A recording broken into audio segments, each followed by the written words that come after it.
शीर्षक दरवाजे के उस पार मेरा दोस्त नहीं था दिसंबर की वह रात रावी आज तक नहीं भूल पाया।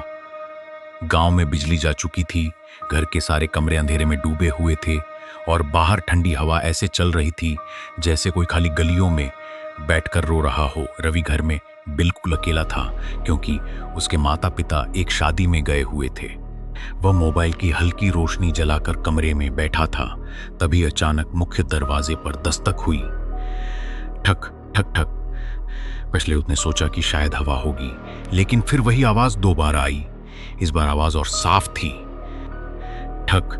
रवि दरवाजे के पास गया और धीरे से पूछा, कौन? कुछ पल तक सन्नाटा रहा। फिर बाहर से एक जानी पहचानी आवाज आई, मैं हूं अमन, दरवाजा खोल।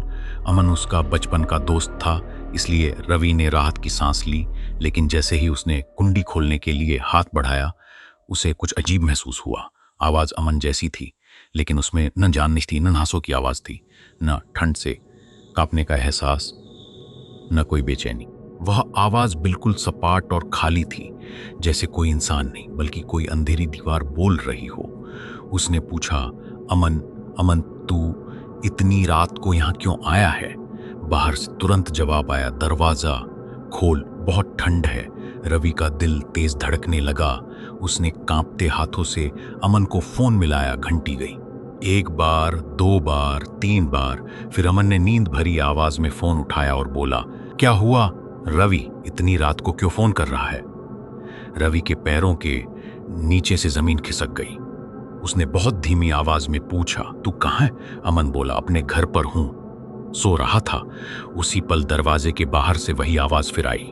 इस बार वह ज्यादा पास, ज्यादा भारी और ज्यादा डरावनी थी। रवि, दरवाजा खोल। रवि ने फोन कान से हटाया नहीं, लेकिन उसकी आंखें दरवाजे पर जम गई। अमन फोन पर पूछ रहा था, क्या हुआ? बोल क्यों नहीं रहा? तभी दरवाजे के नीचे की दरार से ठंडी हवा के साथ एक काली परछाई अंदर घुसती हुई दिखाई दी। वह किसी आदमी के पैरों जैसी थी, लेकिन उसके पैर जमीन पर टिके नहीं थे। रवि पीछे हट गया। बाहर से अब दस्तक नहीं हो रही थी। अब कोई नाखूनों से दरवाजे को धीरे धीरे खरोंच रहा था।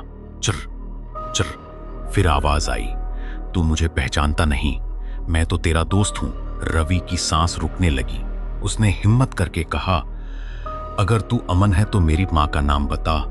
बाहर अचानक सब शांत हो गया। हवा रुक गई, खिड़की रुक गई, पूरा घर जैसे सांस रोककर खड़ा हो गया।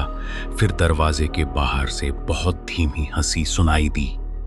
पहले हल्की, फिर लंबी, फिर इतनी भयानक कि रवि के हाथ से मोबाइल गिरते गिरते बचा। आवाज बोली, या पहले तेरी मां की आवाज में बुलाऊं?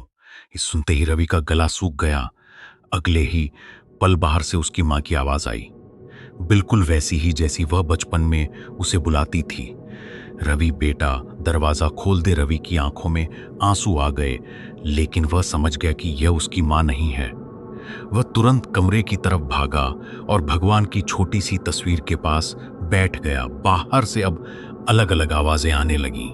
अमन की आवाज, उसकी मती की आवाज, उसके पिता की आवाज, यहां तक कि उसकी खुद की आवाज भी। हर आवाज बस एक ही बात कह रही थी, दरवाजा खोल, दरवाजा खोल, दरवाजा खोल। फिर अचानक घर के अंदर वाले कमरे से किसी के चलने की आवाज आई। रवि जम गया। दरवाजा तो उसने खोला ही नहीं था। फिर अंदर कौन था? उस कमरे के बाहर कोई धीरे धीरे चल रहा था। कदमों की आवाज पास आती गई। धप धप धप। रवि ने कांपते हुए मोबाइल की रोशनी दरवाजे की तरफ की। कमरे के बाहर अंधेरे में कोई खड़ा था, लंबा, बिल्कुल चुप, और उसका चेहरा दिखाई नहीं दे रहा था। फिर उसने रवि की आवाज में कहा, डर मत, मैं तू ही हूं। उसी पल बिजली वापस आ गई। रोशनी फैलते ही वह परछाई गायब हो गई। मुख्य दरवाजा बंद था, कुंडी लगी हुई थी, लेकिन दरवाजे पर बाहर की तरफ नहीं, अंदर की तरफ गहरे नाखूनों के निशान बने हुए थे। सुबह जब रवि के माता पिता लौटे तो उन्होंने रवि को मंदिर के कोने में बेहोश पाया। सबसे डरावनी बात यह थी कि उसी रात अमन के घर के बाहर भी किसी ने देर रात दस्तक दी थी और बाहर से रवि की आवाज आई थी, अमन, दरवाजा खोल। अगर आपको ऐसी ही सच्ची घटनाओं जैसी डरावनी कहानियां सुनना पसंद है तो चैनल को सब्सक्राइब कीजिए और वीडियो को लाइक जरूर कीजिए, क्योंकि अगली रात अगली कहानी शायद और भी ज्यादा डरावनी हो।